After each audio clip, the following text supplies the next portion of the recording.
The folder sat on the kitchen table for 4 days. Scholarship letter, tuition breakdown, a budget I'd built in a spreadsheet, income from part-time work, the gap I needed them to fill. $62,000 over 4 years.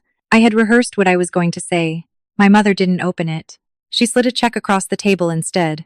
Not to me, to my younger sister Chloe, who had just been accepted to the same university I was asking them to help me afford. Same table, same dinner, same parents, different daughter. 9 years later, I was standing in the back row of Chloe's wedding when the groom walked up to the microphone. He had no idea that the woman he was about to introduce to 200 guests was the same woman his fiancée had spent a decade pretending didn't exist. He had no idea the company he'd just signed a $3 million contract with was mine. He had no idea that the credential his fiancée had listed on her employment application, the one my compliance system had verified 3 days earlier, was fabricated. And my mother, seated in the front row in a champagne-colored dress she had bought for the occasion, had no idea that in exactly 9 minutes, the room she had managed so carefully for so many years was going to stop being hers to manage. I build systems that find what people believe they've hidden. That night, one of them found my family. My name is Audrey Langford. I'm 27 years old. I grew up in a gray shingled colonial on Pembroke Road in Fairview, Connecticut. The kind of house that had a clean front walk and a flag on the 4th of July, and a refrigerator covered in one daughter's achievements. The other daughter's achievements lived in a shoebox under the bed. At a neighborhood gathering the autumn of my senior year, the Whitmore family asked Beverly how things were going with college applications. My mother set down her cup and explained that Chloe had been accepted to Ashford University, early decision. A pause. And Audrey? My mother smiled. Oh, Audrey understands. She's always been the practical one. It was the kind of answer that sounds like a compliment and functions as a dismissal. I was practical. Practical daughters understood why certain things went to other people. Practical daughters didn't require the same explanations. They just knew how things worked. The phrase followed me for 9 years. Every time a gap opened in the family's logic, every holiday I wasn't invited to, every dollar that went elsewhere, every moment I wasn't in the room where decisions were made, Audrey understands, was the reason nothing needed to change. I didn't understand. I had just learned very early that asking questions was more expensive than silence. Freshman year, I started doing research in Dr. Warren Holt's lab. He taught the Intro to Health Informatics seminar, a quiet, deliberate man who wore the same gray cardigan every Tuesday and had a habit of reading student papers twice before responding. After class one October afternoon, he handed me back an assignment and said, "This argument in your third paragraph, develop it. There's something here." That was it. That something here sent me to the library that night, then the next night, then every night for 6 weeks. I wrote in the restaurant break room, between midnight shifts, on the back of takeout order tickets, in whatever margins I could find. The result was 12 pages. Patient data management for small clinic systems. Workflow optimization, interoperability gaps in outpatient record infrastructure. It was dry, technical, completely unsexy, but it was the first thing I had ever built that felt entirely mine, not handed to me, not assigned, not given with conditions I hadn't agreed to. I handed it to Dr. Holt on a Wednesday morning. He read it in one sitting. "This could be something," he said. "Not just a paper. Something real." I kept a photocopy in my laptop bag. Not as a trophy, just in case. The way you keep a receipt for something important even when you're certain you won't need to return it. Outside the library window, the maples were going orange. The light came through in long, flat bars across the reading room floor. I went back to the break room that night and started a second draft. The folder. May. Senior year. 11 days before graduation. I had printed everything out and arranged it in a manila folder with the scholarship letter on top and the budget on the last page, so the conversation could move in a logical order. I had rehearsed in the bathroom mirror 3 times. Dinner was roast chicken. Chloe sat across from me, scrolling her phone. My father cut his meat in careful, even strokes. I waited until my mother finished her second glass of wine. Then he set the folder on the table. "I got in," I said. "Half scholarship. I just need help covering the rest." Beverly picked up the folder. She set it back down without opening it. "Audrey, we've discussed this." "We haven't, actually. Not once. You need to learn to be independent." She said it was like a diagnosis, confident, finalized, not open for second opinions. "The real world doesn't hand you things. You're writing Chloe a full check. Chloe's situation is different." My mother folded her napkin. once, then aligned the edges. She has a path that needs support right now. You're the practical one, Audrey. You've always understood how things work. I looked at my father. Dennis stared at his plate. His fork had not moved in 3 minutes. He was a man who communicated entirely in stillness. His silence was not neutral. It was calculated. He had perfected the art of being present without being accountable. He said nothing. Chloe stirred her water glass. Did not look up. Said nothing in my defense. Not one word. This discussion is over. Beverly stacked the dishes. If you want it badly enough, you'll find a way. That's what capable people do. I gathered the folder. My hands were steady. I had decided in the bathroom mirror, after the third rehearsal, that I would not cry in front of her. I kept that promise. The Audi and the rebuild. I left at 5:14 in the morning. I set my house key on the kitchen counter next to the coffee maker, the one Beverly ran at 6:15 every morning, so she'd find it first. No note. Everything I needed to say was in the folder she hadn't opened. The garage light was on. My father was sitting in his sedan, engine off, hands on the steering wheel. He saw me through the windshield. I saw him. He did not open the door. I did not knock on the glass. We looked at each other for 3 seconds. I turned and walked to the bus stop. My dorm room at Whitmore University had a thin mattress, a metal desk, and a window that didn't close all the way. I had forgotten blankets. I slept in my jacket that first night. By end of the first week, I had 3 jobs: dishwasher at a restaurant on Main Street, overnight cashier at a gas station on Route 44, weekend cleaning crew in the residence halls. 2 weeks in, I called my mother. I don't know what I expected. You made your choice, Beverly said. Don't call to make me feel guilty. 7 seconds. She hung up. I saved her number under a new name. Do not answer. That evening, a text from Chloe. Mom says you're being dramatic. Just come home. So that was the narrative being built in my absence. I hadn't left because I'd been forced out.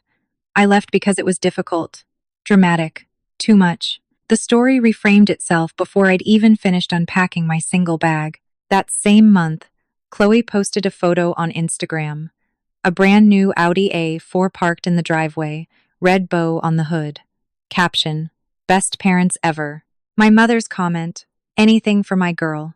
87 likes. I took a screenshot. Not out of bitterness, out of documentation. There is a difference. That night, I stopped hoping they would eventually do the right thing and started asking a different question. What can I build that doesn't require their permission to exist? The answer was already in my laptop bag. 12 pages, a photocopy, slightly creased at the corner. The pattern exposed. Freshman year nearly ended my enrollment. My GPA dropped to 2.9, dangerously close to losing the scholarship keeping me there. I was sleeping 4 hours a night, sometimes less. I burned my hand on a grease splash at the restaurant second degree, wrapped it at the gas station, went to my morning lecture 40 minutes later because there was no protocol in my life for stopping. Dr. Holt noticed. After class one Tuesday, he asked me to stay. He didn't phrase it as a question, which was how I knew he already knew the answer. You're running on empty, he said. Not a metaphor. I gave him the short version. He listened the way people listen when they are building a response, not performing patience. Then he opened a drawer and slid a folder across the desk: internal grants, research assistantships, paid positions in the lab. You're too sharp to burn out before you've started, he said. Let me help you find a way that doesn't cost your hands. He got me into a paid research position. Not much, $400 a month. Enough to drop the overnight gas station shifts. Enough to sleep. Meanwhile, Beverly was constructing an alternate version of events. Thanksgiving came. I was not invited. I learned this secondhand from my Aunt Helen, Beverly's younger sister, who called the week after to ask why I was doing this to the family. Your mother is heartbroken, Audrey. She says she reached out and you refused. She had not reached out. Audrey understands these things, my aunt continued. She's always been so capable. I stood in the break room of the restaurant holding my phone, listening to my mother's phrase come out of my aunt's mouth like it had always lived there. She understands. She's capable. Capable meant we don't have to show up. Understands meant she won't demand that we do.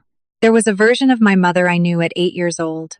She sat with me the night before my science fair project was due, cutting cardboard at the kitchen table while the house slept. She didn't explain anything, she just stayed. I've looked for that woman for a long time. I don't know where she went. The phone drops out. End of sophomore year. The restaurant closed. The owner retired and sold the building with 2 weeks' notice to the staff. 40% of my income gone. I sat on my dorm bed and ran the numbers 3 times. I had 6 weeks of savings. After that, nothing. I picked up my phone, scrolled to do not answer. My thumb hovered. 11 seconds. I counted. I put the phone down. Then I walked to the campus job board and added 2 more positions. Tutoring freshmen in statistics, data entry for an insurance office downtown on weekends. My schedule became a thing I stopped reading because looking at it too closely made my hands go cold. Jo found me in the library the following week. She was finishing a nursing degree, 1 year ahead of me, surviving on the same math. I was too much work, not enough of everything else. She sat down across from me without asking, looked at what I was working on, and said, "You know there's a grant for exactly this, right?" "For what?" "Health informatics research. Holt's Lab. Paid, housing, meals. Full 10 weeks. She slid a printed flyer across the table. I stared at it. I didn't know this existed. Most people don't. That's why most people don't apply. Jo had a way of stating facts that made them feel like instructions. Not pushy, just exact. She was the first person I told the whole story to, not as a performance of pain, but as information. The folder, the key on the counter, the Audi, the 7-second phone call.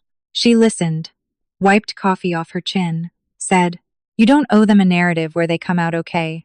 You owe yourself a life that's actually yours." I applied for the fellowship that night. I got it. I graduated. No one is there. I graduated summa cum laude on a Sunday in May. The stadium held 4,000 people. None of them were mine. Jo stood in the bleachers with a sign that said Dr. Langford, eventually in purple marker. She screamed my name when I crossed the stage. One voice, louder than a whole family might have been. We took a photo outside, just the 2 of us, caps tilted, squinting into the sun. No bouquet, no dinner reservation. Jo drove us to a diner and we split a plate of cheese fries and called it a ceremony. Within a month, I had a job. Entry-level software analyst at a small health tech firm outside Hartford. 12 people, cramped office, coffee from a machine that made a sound like a complaint before dispensing. I learned the systems, rewrote what didn't work, stayed late on problems nobody else wanted to touch. Promoted once, then again. By 24, I was building something from the 12 pages in my laptop bag. A platform for small clinics, too complex for paper records, too small for enterprise software. The gap the industry had decided wasn't worth filling. I used my savings and a small SBA loan to incorporate. Named it Bridgewell Systems. The phone call. The year Bridgewell closed its Series A, 4.2 million, 28 employees. A real office with actual furniture. My phone rang one evening with a Connecticut area code I hadn't seen in 6 years. "Hey," said Chloe. "It's me. Mom doesn't know I'm calling." "What do you need?" "A favor. A financial one. 8,000. I can't ask Mom and Dad, they can't know." "For what?" "It's complicated." "No." She hung up. 22 minutes later, my phone lit up with an unknown number. "How dare you refuse your own sister?" Beverly's voice. Not a question. "After everything this family has done for you." I pressed the red button, set the phone face down, replayed what Chloe had said. "Mom doesn't know I'm calling." I made tea, went back to work. I didn't know yet what the $8,000 was for, but the fact that Chloe had called separately warned me about Beverly. Then Beverly called anyway within 22 minutes. That told me everything I needed to know about how information moved in my family. The invitation. That October, I spoke at a healthcare technology conference in Chicago. Afterward, a man in a charcoal blazer introduced himself near the coffee station. Confident handshake, direct eye contact. Reed Ashworth, CFO of Lakemont Medical Partners. "We're expanding 22 locations by year end. What you showed up there is what we've been looking for." We exchanged cards. I wrote his name in my meeting notes that night. Just a contact. Just a potential deal. I didn't know he was about to become my sister's fiancé. 6 months later, the Bridgewell contract with Lakemont was taking shape. 2.8 million, the largest in the company's history. As part of the implementation, Lakemont wanted Bridgewell to build their credentialing module, the system that tracks staff licenses, certifications, and continuing education. To configure it correctly, we needed a full sample of their existing staff records. Standard procedure. My compliance team requested the roster. What wasn't standard was the envelope that arrived at my apartment on a Tuesday. Cream-colored stock, gold embossing. I opened it standing at the counter, still holding my keys. Together with their families, Chloe Langford and Reed Ashworth request the honor of your presence at their wedding. Elmcroft Estate, Old Saybrook, Connecticut. Saturday, June 15th. 5 o'clock in the evening. Chloe Langford and Reed Ashworth. My sister. My client. I read it twice. Behind the RSVP card, a folded scrap of notebook paper. Small handwriting, slightly uneven. Please come, Dad. Not Beverly. Dennis. He'd tucked it in himself. My father has communicated with me once every 9 years. An email? 7 words. I hope you're eating enough. No follow-up, no context. Just 7 words floating in silence that I'd read twice and closed. This was the second. Please come. He didn't know what I did for a living. He'd never asked. He wasn't including me because he knew about Bridgewell or the contract with Lakemont. He was including me because, for all his failures, he couldn't stop wanting both his daughters in the same room. I called Joe that night. My sister is marrying my biggest client. Silence. Does he know who you are? He knows me as the CEO of Bridgewell, not as Chloe's sister. Does Chloe know what you built? She has no idea. A long pause. What are you going to do? I looked at my father's handwriting. Please come, pressed hard into the paper like the pen had needed the weight. I'm going to go. I should have thrown the invitation away. Every rational part of me said, don't.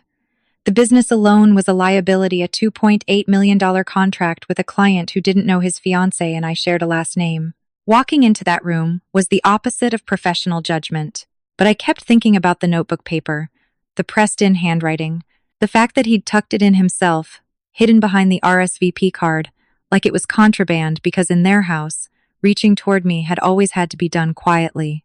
I spent 2 weeks going back and forth. Joe said, if you go for yourself, not for whatever you think might happen. She was right. She usually was. I decided to attend for 3 reasons. My father's note, the contract, and something I hadn't admitted out loud yet. I wanted to see what had happened to them. Not out of cruelty, out of the need that sometimes lives inside people who've been removed from a story to see how the story ended without them. I RSVP'd for 2. Joe refused to let me go alone. I didn't get a nursing license, she said, to watch you walk into an ambush by yourself. Meanwhile, the compliance process ran on schedule.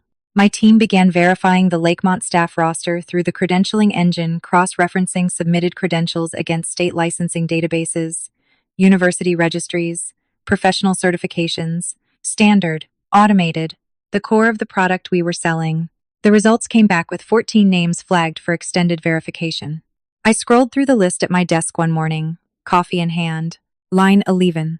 Chloe Langford, Senior Healthcare Administrator, MS in Health Administration, Whitaker University. My stomach did something specific. Not surprising. Recognition. The kind you get when a thing you suspected for years stops being a suspicion and becomes a document. I thought of something Joe had mentioned 2 years back, that Chloe's name didn't appear on the state licensing registry. I'd filed it away. I could have flagged it manually, could have called Reed immediately. I didn't. This was a compliance process, not a personal investigation. The protocol was absolute. Verify every name on the list. No exceptions, no favorites in either direction. I emailed my legal team. Full credential verification. All 14 names. Standard timeline. I didn't single Chloe out. The software would find what was there to find. 14 days. 3 days later, the preliminary note came back. 3 names flagged for extended verification. Institutional responses may take 2 to 4 weeks. The wedding was in 18 days.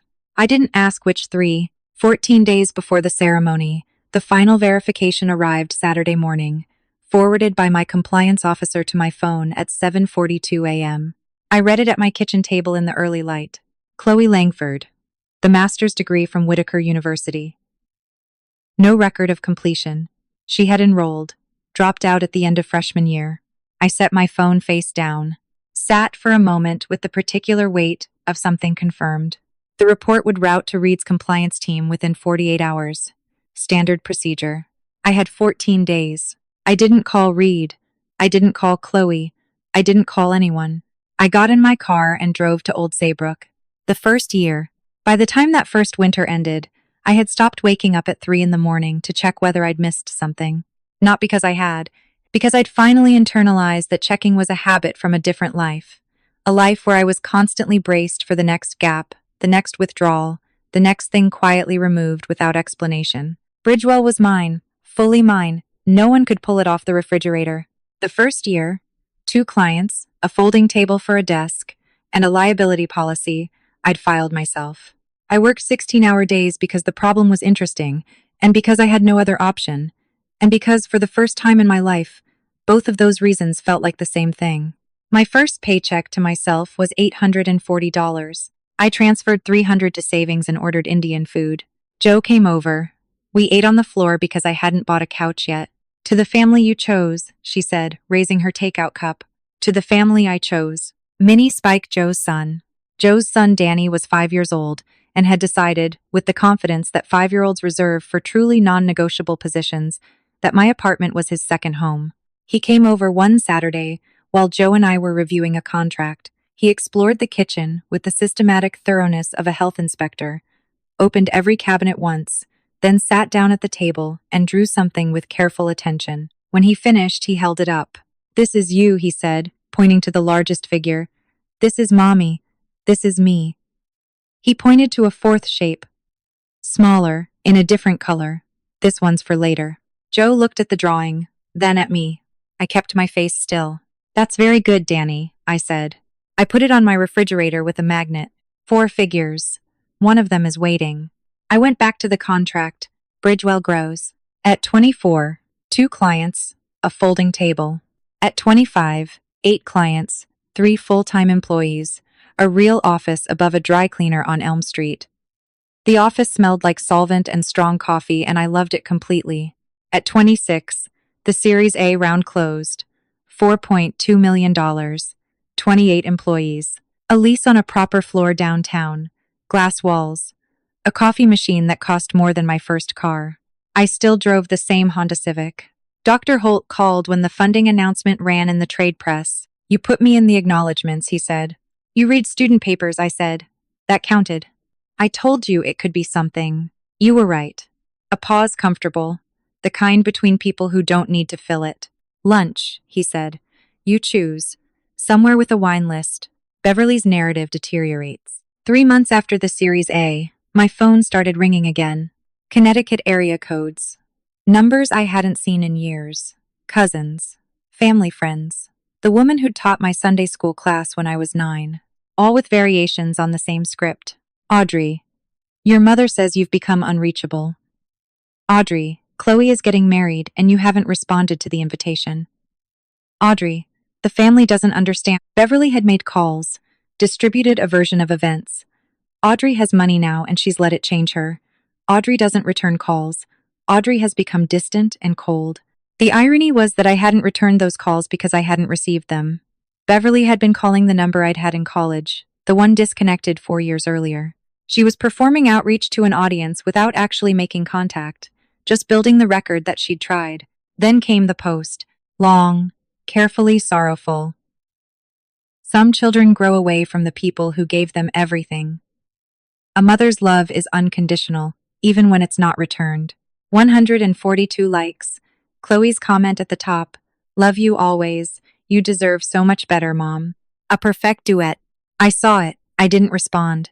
I blocked both accounts, closed my laptop, and went back to the client integration I was finishing before midnight. Minnie Spike. The voicemail. 3 weeks after the Series A announcement, a voicemail appeared from a number I didn't recognize. Connecticut area code. I held my phone in both hands. Outside my apartment window, it was October, the specific gray of a Connecticut October that makes every light look like it's trying. I pressed play. My father's voice. Careful, unpracticed. "Audrey, it's Dad. I saw the article. About the funding." A long pause, the sound of him deciding something. "I didn't. Your mother never mentioned what you were building. I don't know if you want to hear from me. You probably don't. But I read it twice." Another pause. "I'm proud of you. I should have said that a long time ago." The message ended. I played it again, set the phone face down on my desk, reheated my coffee, never drank it. I didn't call back. Not that night. But I moved the voicemail from the general inbox into a folder I created with no name, just the date. Emotional reversal. What the 8,000 was for. A month before the wedding, Jo called me from the hospital parking lot on her break. "I did something," she said. "What?" I looked up Chloe's licensing records. Full search. State registry, continuing education, professional certifications, and nothing. No credential that matches her LinkedIn. No license. She's listed at Lakemont as a senior administrator, but there's no record of her earning that title through any accredited path. I was quiet for a moment. 8,000, I said slowly. I don't know for certain, but the timing would fit. If she was trying to construct documentation, she called me before she called my mother. My mother called me 22 minutes later. Yeah, she was trying to cover something before she asked me. When I said no, the cover didn't materialize. And now she's about to marry the CFO of the clinic where she works. I looked at the compliance report sitting in my inbox. The system had already done its job. I hadn't targeted her. I hadn't looked for it. The software found what the software was built to find. The drive to Elmcroft. The morning of the wedding, I sat in my car in the underground parking garage beneath my apartment for 9 minutes before I could start the engine. The garage was concrete and fluorescent and absolutely quiet. I thought about the folder I'd set on the kitchen table at 18. The folder my mother had picked up, set back down, and never opened. I thought about the key on the counter, the bus at 5 in the morning, the jacket I'd slept in that first night, the hand burned in the grease splash wrapped at the gas station taken to lecture. I thought about the 12 pages in my laptop bag, the photocopy, slightly creased at the corner.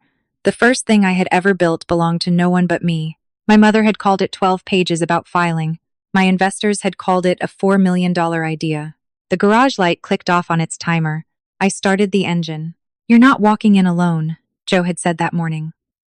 Already at my passenger side door with coffee in 2 cups. I took mine, pulled out of the garage. We drove south toward Old Saybrook in the early light, and neither of us said anything for a while, which was exactly right. Arrival at Elmcroft Estate. Elmcroft Estate sat on 12 acres of vineyard and old oak just north of the Connecticut coast. String lights looped between the trees, white linen on every surface, a string quartet near the garden entrance playing something tasteful, 200 chairs facing a flower-covered arch. It looked like a magazine spread. It looked like money, my parents' money. Joe and I arrived at 4:40. I wore a simple navy dress, hair back, nothing that required anyone to look twice. Joe wore black. "Solidarity and tactical invisibility," she said as we reached the welcome table. Both useful. We had barely cleared the entrance when Aunt Helen materialized, Beverly's younger sister, the one who had called me difficult the last time our paths crossed. "Audrey," her champagne glass tilted. "I didn't expect you here." "I was invited." She looked me over, recalibrating. "By whom? Does it matter? Here I am." She retreated toward the cousins' cluster near the bar, murmuring something. 2 women turned to look at me. Then Beverly appeared. My mother moved through the crowd the way she always had, the particular grace of a woman who has spent decades ensuring that every room she enters recognizes her as its rightful center. Champagne-colored dress, hair perfect, smile at full wattage. When she saw me, the smile didn't drop. It simply stopped moving. She crossed the lawn in 6 seconds and pulled me behind the nearest trellis. "What are you doing here?" "Attending my sister's wedding." "You haven't been part of this family for 9 years. Whose choice was that?" Her jaw tightened. "Don't make a scene. Not today, I'm asking you." "I have no intention of making a scene." She studied me 3 seconds, calculating. Then she turned back to her guests with the warmth she'd been perfecting my entire life. "Audrey decided to surprise us. Isn't that lovely?" She didn't hug me, didn't touch me, just folded me into her presentation like a detail she hadn't planned for but could manage. Then a hand on my shoulder. My father. He was in a suit that was slightly too big, the kind that had fit properly 5 years ago and hadn't been updated. His eyes were red. He didn't say anything. He just put his arms around me and held on. 9 years. I went rigid for a moment. Then I exhaled. "Hi, Dad." He nodded into my shoulder and squeezed tighter. I could feel Beverly watching us from across the lawn. She wasn't angry that I'd come. She was afraid of something. I didn't know yet what it was. The seating arrangement. My mother had put us at the back, a table tucked behind a pillar near the catering corridor. Names I didn't recognize on the cards. Chloe's office contacts, plus ones without partners, the geographic equivalent of the footnotes at the bottom of a finished page. Farthest from the head table. Farthest from the microphone. "We didn't expect you," Beverly said, appearing briefly at my elbow. So this was the only arrangement that made sense. Joe sat next to me and said nothing. Her expression said everything. From the head table, Beverly's voice carried across the reception as she introduced Chloe to clusters of guests. My daughter, the healthcare executive. She's done so well. We're so proud. A cousin turned to Beverly and asked, glancing toward our table, "And Audrey? What's she doing these days?" Beverly tilted her head. A practiced tilt, the one that signaled a careful pivot. Oh, Audrey understands these things. She's always known how to find her own path. Laughter, light and social. From the people near enough to hear. Joe's hand found mine under the tablecloth. At the bar, Reed stood with his business partner Philip, gesturing with the animation of someone whose evening was going well. Our tech partner Bridgewell completely transformed how we think about credentialing. I heard him say, "Their CEO is extraordinary. Presenting next month at the Compliance Summit, he was talking about me. He just didn't know I was 14 feet away." The toast. Speeches began after the main course. Reed's best man, charming, brief. Chloe's maid of honor, cried on schedule. Then Beverly took the microphone. My mother picked it up the way she picked up every room like she'd been waiting. "I want to talk about what it means to raise a daughter," she began. Joe's hand pressed mine. Beverly talked about sacrifice. Late nights, early mornings. Pouring herself into Chloe's future. Chloe's incredible journey, her dedication, her drive. "I raised my daughter to reach for things that mattered," Beverly said, "to not let anyone put a ceiling on what she could become." She paused. Her gaze drifted across the room, deliberate, practiced, and found me at the back table. "And of course," she said, "we love all of our children." A footnote, appended to a finished speech. A few heads turned in my direction. I kept my face still. "Why does it feel like something's missing today?" Beverly smiled at the room. "Oh, because our family is finally complete again." 200 people applauded. Beverly returned to her seat, glowing. My father appeared at my table. His hand found my shoulder. "She didn't mean it like that." "She meant exactly that, Dad. She always does." He opened his mouth. Nothing came. He patted my shoulder once and walked back. The recognition. I wasn't going to say anything. I was going to finish my water. Wait for the dancing. Leave through a side exit while everyone else was watching the cake cutting. That was the plan. That had always been the plan. Then Philip walked toward our table with Reed beside him. Philip saw me first. He stopped mid-stride, 3 feet away. Audrey. Audrey Langford Bridgewell. Reed turned. "Look at me." I looked again. "Wait." His face rearranged itself, the specific expression of someone doing math they hadn't planned to do. "Your name is Langford? High rate? But the contract you're—" He looked at the invitation in his memory. "Langford, Chloe Langford. Your older sister." I use my professional name on most things, have for years. The air between us changed. I watched him reconstruct. The name, the invitation. The sister Chloe had mentioned only in vague, unflattering terms. Estranged. Had some problems. You know how families are. "She said you were estranged," he said. "Those things had been difficult." "Things were." "She said you'd—" He stopped himself. "Not fast enough." "What?" I asked. His eyes dropped. "She said you'd struggled after leaving home." "I did struggle," I said. "While I was building the company, you gave me a $3 million contract." Nearby tables had turned. A conversation at this register with the groom draws attention. Beverly arrived in seconds through the crowd, with the precision of someone who has spent 30 years knowing when a room needs managing. "Reed, darling." Her voice was warm. Her eyes had gone flat. "Audrey is here to enjoy the evening, not to talk business." Reed looked at my mother the way you look at someone who has just told you something demonstrably false. "Mrs. Langford." His voice was controlled. "Do you know what Audrey does? She's in technology, I think. She's the CEO of Bridgewell Systems. We have a $3 million implementation contract with her company. For our credentialing infrastructure." The word hung. Credentialing. Beverly's face did something I had never seen it do in 27 years. The mask didn't slip, it cracked. 1 second. Her mouth opened. Her eyes widened. Something behind them ran the numbers at full speed. Then the smile came back. Thinner, tighter. "Well," she said, "isn't that something?" Across the room, Chloe was watching. She'd been mid-conversation with a bridesmaid.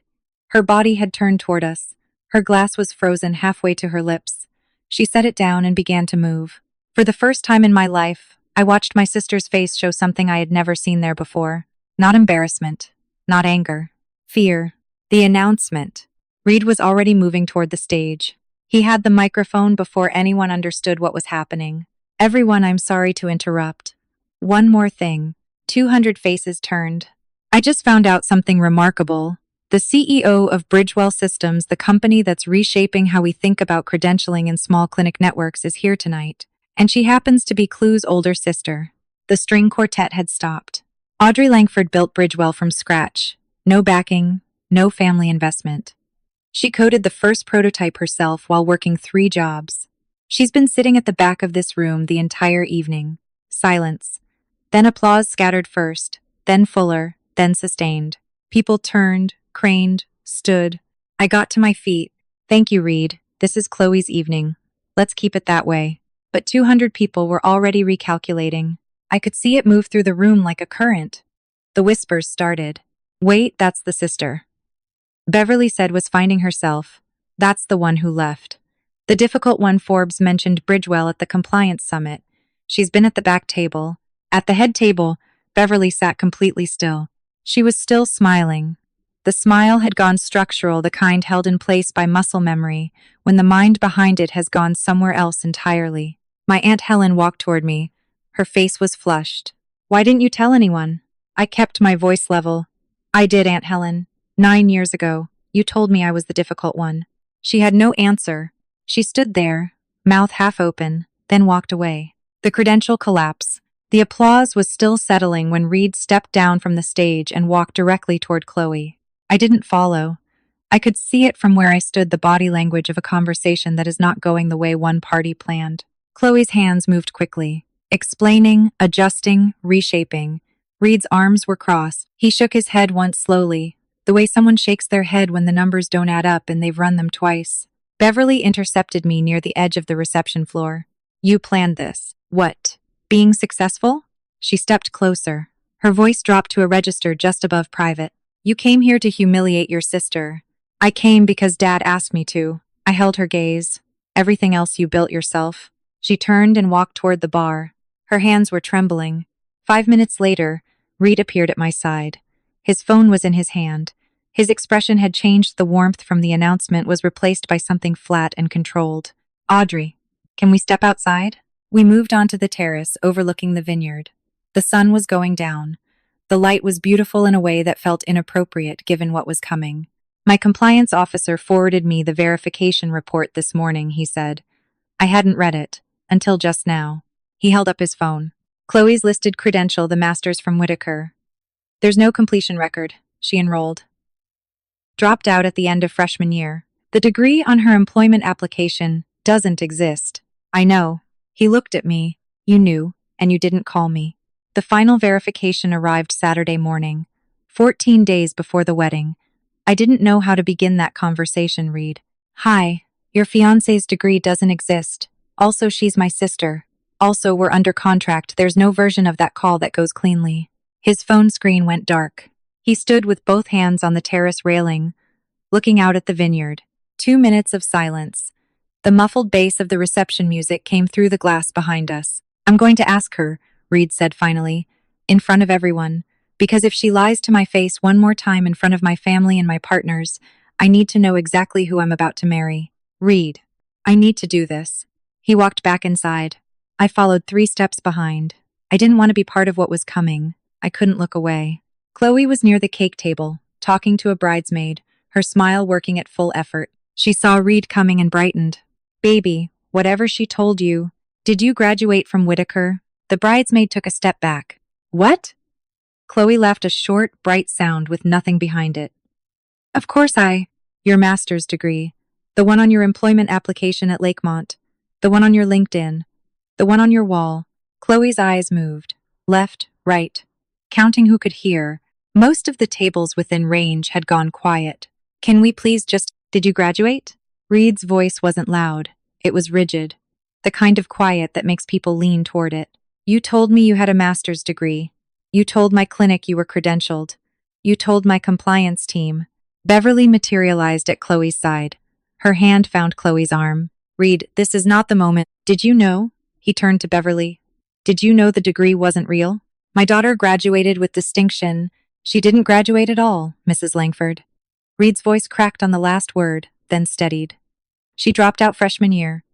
The credential she submitted to my clinic was fabricated, and she submitted it on paperwork during a federal compliance audit. 200 guests. Total silence. The string quartet had stopped. The only sound in the entire room was a wine glass someone set down too carefully at table 4. Chloe's face crumpled. Not gradually all at once, the way a performance collapses when the mechanism behind it fails. Tears moved through her makeup. Her bouquet dangled from one hand, the flowers already beginning to close. I was going to tell you. After the wedding, after I hired you into my company, Reed said. Based on a resume you wrote yourself. Beverly opened her mouth. Reed turned toward her. He held up one hand. Not loud, not a shout, just a single gesture that landed like a door closing. Beverly stopped. Chloe's words froze mid-sentence. The entire reception went still. Reed turned. He looked at me standing 12 feet away, holding nothing, saying nothing, having done nothing but show up. His voice broke. He pressed his fist briefly to his mouth, then dropped his hand. This person, he said, is the only honest Langford in this room. 200 people looked at me. I didn't speak. I didn't need to. At the side of the room, my father stood alone, one hand on the back of a chair. He wasn't defending anyone. He wasn't speaking. He was crying the quiet, contained way of a man who has known for a long time that he should have done something differently. Reed walked out. Philip followed. The groomsmen exchanged glances that required no words. This wedding was finished. Chloe sank to the floor. Her dress settled around her, all that white fabric, all that money, all those years of being the investment, collapsing in a pile on the flagstone. 2 bridesmaids crouched beside her. One offered a napkin. Chloe didn't take it. Beverly turned to me. Her composure was gone, not cracked, dissolved. Her voice came out raw. Are you happy now? You destroyed your sister. I didn't raise my voice. I didn't step toward her. Chloe's lie destroyed Chloe's life, Mom. My company's standard compliance process found the truth. That's not revenge. That's what the system is built to do. You could have buried it. And committed fraud. Risked my employees, my clients, my company for a lie. I shook my head. I won't sacrifice my integrity for this family's image. Not anymore. Something shifted in the room. I could feel it, the weight of perception adjusting, people recalculating what they'd been told for years about the difficult daughter, the one who understood things, the practical one who didn't need much. Helen pressed her hand to her mouth. An older man from Reed's side nodded once in my direction. Just once. Beverly looked around. For the first time in the 27 years I had been her daughter, the room was not with her. She turned. I walked toward the parking lot. Without another word. The parking lot. I was halfway across the gravel when I heard the footsteps. Uneven. Hurried. Dress shoes on loose stone. Audrey. I stopped. The evening air was warm and still. Crickets starting up in the vineyard. String lights ending at the edge of the lot. I turned. My father stood under the last light. Tie loose. His suit hung more than it should have. He looked a decade older than the man I'd left in the garage that morning 9 years ago. He was winded, like he'd been trying to catch up to something for a very long time. I knew it was wrong, he said. Every day. Every single day I knew what your mother was doing was wrong and I said nothing. Why? He looked at the ground, then back at me. Because it was easier to lose you quietly than to fight her loudly. His voice cracked. That makes me worse than her. She believed she was right. I knew she was wrong and I chose peace anyway. That wasn't peace, Dad. That was abandonment. I know. Silence. A car started somewhere in the lot. The muted bass from inside was still going. Automated, playing for a room that had mostly stopped listening. I don't hate you, I said, but I can't forgive you tonight. That's fair. I need to go. He nodded. Drive safe. 2 words. Simple, but not an excuse. Not a deflection. Do not give it time, or your mother has her reasons. For the first time in 9 years, my father said something to me that wasn't designed to end a conversation before it started. Jo was in the car. She didn't ask. She started the engine. I didn't cry until we reached the highway. The fallout. The first wave was digital. 48 hours. Phone buzzing with Connecticut area codes. But this time the calls weren't accusations. They were apologies. Helen called Monday morning. Lower voice. The certainty went out of it. Audrey, I owe you an apology. I believed everything Beverly told me for 9 years. I was wrong. I thanked her. I didn't say it was okay. Because it wasn't. And saying so would have been the kind of politeness that lets people off too easily. My great-aunt Margaret, my grandmother's sister, the oldest person in the family, still willing to make phone calls, sent an email that night. Your grandmother would have been so proud of you. I'm sorry we weren't there to see it. Please don't give up on all of us. 3 lines, more honest than anything I'd received in 9 years. The second wave was professional. Reed's HR team began verifying Chloe's full employment history. What they found was consistent. She had presented herself as a credentialed healthcare administrator for 3 years. The title had never been earned through any accredited path. The degree listed on her compliance paperwork was fabricated. She wasn't criminally charged. No patient harm, no billing fraud. But the termination was documented as credential misrepresentation, and in healthcare, that notation follows you from one application to the next.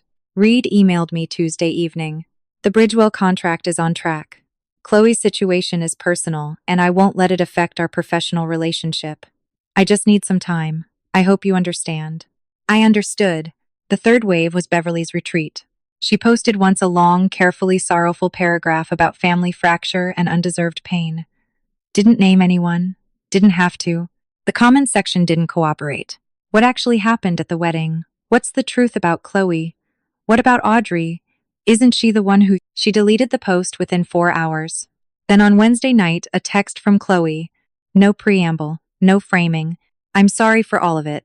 I know that probably doesn't mean anything right now. I read it 3 times. Didn't respond. Not because I didn't believe her. Because I didn't know yet what the words deserved in return. Some things need to sit. The package. 3 weeks after the wedding, a small package arrived. No return address. Connecticut postmark. Inside, 12 pages. Not a photocopy. The original. The research paper I had written in the break room of a restaurant between midnight shifts, on the back of order tickets, in whatever margins I could find. Patient data management for small clinic systems. Workflow optimization. Interoperability gaps. The one doctor, Holt, had read in one sitting and said, "This could be something real." My photocopy had lived in my laptop bag for years. The original had been I hadn't known where. On the back, in my father's pressed, careful handwriting, a post-it note. I found this in Chloe's things when I was cleaning out the study. I don't know how it got there. I don't know how long it's been there. I'm sorry. It was always yours. I sat with that for a while. Chloe had the original. For how long, I didn't know. What she'd done with that knowledge, whether she'd used the ideas, borrowed the architecture, understood what she was holding, I didn't know. But my father had found it and mailed it back. That was not nothing. I set the pages on my desk next to the photocopy. The original and the copy, side by side. 12 pages, slightly yellowed at the edges. My handwriting in the margins where I'd added notes during the second draft. My mother called it 12 pages about filing systems. My investors called it a $4 million idea. Both of them were reading the same document, setting the terms. On a Sunday morning, I sat at my kitchen table with coffee going cold and wrote my mother an email. Not a text, not a call. An email because Beverly's power has always lived in real-time performance, and I was not giving her a stage. Mom, I don't hate you, but I won't pretend anymore. You chose Chloe not because she needed more, but because she was easier. She gave you the performance you wanted. I asked questions and made my own decisions, and that made me inconvenient. I'm not explaining myself anymore. If you want a relationship with me, it begins with honesty. Not a post, not a speech. Honesty about what happened and what you chose. You know what that would require. The choice is yours. I hit send. I didn't reread it. She never replied. I wasn't surprised. I had stopped being surprised by Beverly's silences years ago. I called my father the following evening. I'm open to staying in touch, I said, but differently. No more staying quiet. No more waiting for the right moment. If you want to be my father, be my father. Out loud. Not when Beverly isn't watching. A long pause. I hear you, he said. Good. It wasn't a reconciliation. It was the start of a different kind of accounting, slower, less certain, but in the right direction. As for Chloe, I didn't reach out. Not because I had decided to never speak to her again. Because I wasn't ready. Forgiveness is not a door you slam. It's a door you walk through when you're strong enough to stand in the frame without bracing yourself. I wasn't there yet. But I hadn't locked anything either. The declaration. Here is the question people ask when they hear pieces of this story. Do you feel vindicated? I'm sitting at my desk right now, 6:45 in the morning, before anyone else gets in. Outside, the Hartford skyline is turning the particular orange of a good October morning. 28 desks out there. 28 people will walk in within the hour. Each of them is working on something that matters. This company started as 12 pages written in a restaurant break room between midnight shifts. No, I don't feel vindicated. Vindication would require that I needed them to be wrong in order to be right. I didn't. I just needed to stop waiting for permission. For years, I measured myself by the scale my mother had calibrated specifically so I would never quite reach it. Audrey understands. Audrey is practical. Audrey doesn't need what Chloe needs. A system of categories designed so that one daughter was always the investment and one daughter was always the overhead. It took me a long time to understand that the scale was broken. Not me.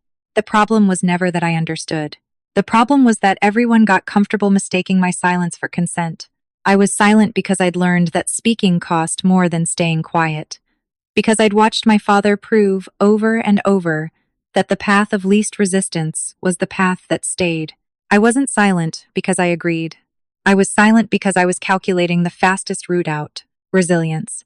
Beverly used that word too. She used a lot of words to mean, you don't need what I'm choosing not to give you.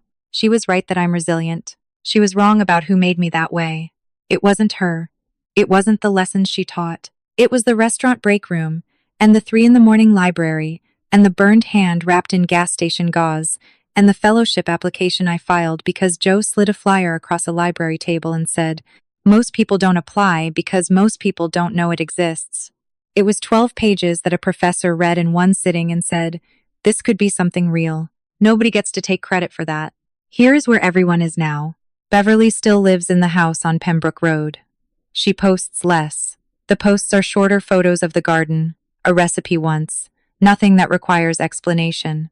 Aunt Helen told me she joined a book club and left after 2 meetings because the women asked questions she didn't want to answer. She hasn't reached out to me. I don't expect her to.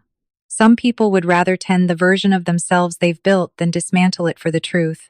I've made peace with that, not because it doesn't hurt, because waiting for her to change was costing me more than the hurt. My father calls on Sunday evenings. 5:30, right on schedule like a man who has decided that reliability is the one thing he can still offer, and is offering it without fail. The calls last 8 to 10 minutes. He tells me about the documentary he watched, the neighbor's fence that came down in the wind, whether the birch tree in the backyard made it through the winter. He never mentions Beverly. I never ask. It's not enough. After 9 years of nothing, something feels like an extraordinary amount. Chloe enrolled at a community college in New Haven. A real program, real transcripts, real coursework that she will earn herself, 1 credit at a time, without anyone signing a check across a table to smooth the path. She sent me a letter 3 months after the wedding. 4 pages, handwritten, front and back. It was honest in a way Chloe had never been honest with me before. She didn't blame Beverly.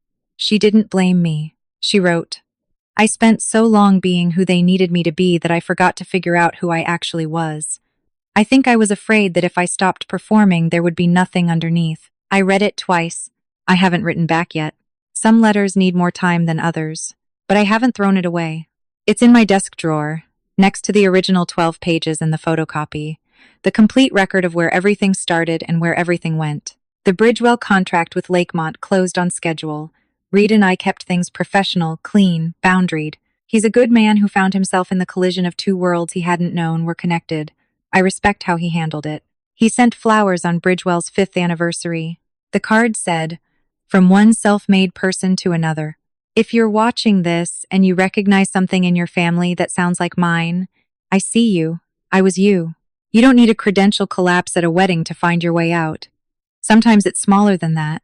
Sometimes it's a fellowship application someone slid across a table. Sometimes it's a photocopy you kept in a laptop bag for 9 years just in case. Sometimes it's just the decision to stop giving your silence to people who use it as permission. My mother had a phrase for me. She used it for years. Audrey understands. What she meant was, Audrey won't demand what she isn't being given. She was right. I didn't demand it. I built it instead. I don't tell this story for pity. I have a company. I have a best friend who sat next to me in a library and handed me a flyer and didn't make a moment of it. I have a professor who read 12 pages in one sitting and said this could be something real. I have 28 people who walk through a door every morning to build something that matters. I have a life I assembled from the things that were available to me: gas station gauze and restaurant break rooms and midnight drafts and one folded piece of notebook paper that said, "Please come." I don't need anyone's retrospective credit for it. Today, I'm taking my story back. If you're the one in your family who understands things, who is practical, who is capable, whose silence is treated as agreement, I want you to hear this clearly. Their categories are not your character. Their silences are not your verdict. Their scale was built to keep you below it. I'm Audrey Langford. I'm 27 years old. I run a company I built from 12 pages and a photocopy and whatever I could find, and I sleep well at night. Lingering final image. It's a Tuesday morning. The Hartford skyline is doing its orange thing through the window. On my desk, the original 12 pages. The photocopy. Side by side. Joe's son Danny is on the fridge, 4 figures in crayon, one of them waiting. My phone buzzes. A Connecticut area code. Sunday was 2 days ago. This is new. I look at the screen for a moment. Then I answer. "Hey, Dad." "Hey." A pause. Something careful in it, like he's carrying something he doesn't want to drop. "I've been thinking about what you said. About being your father." Out loud.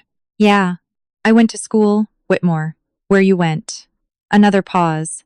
"I walked around the campus. I don't know why. I wanted to see where you were. During those years." He is quiet. "It was a long walk from the bus stop," he says. "Outside my window, the city is filled with light." "Yeah," I say. "It was."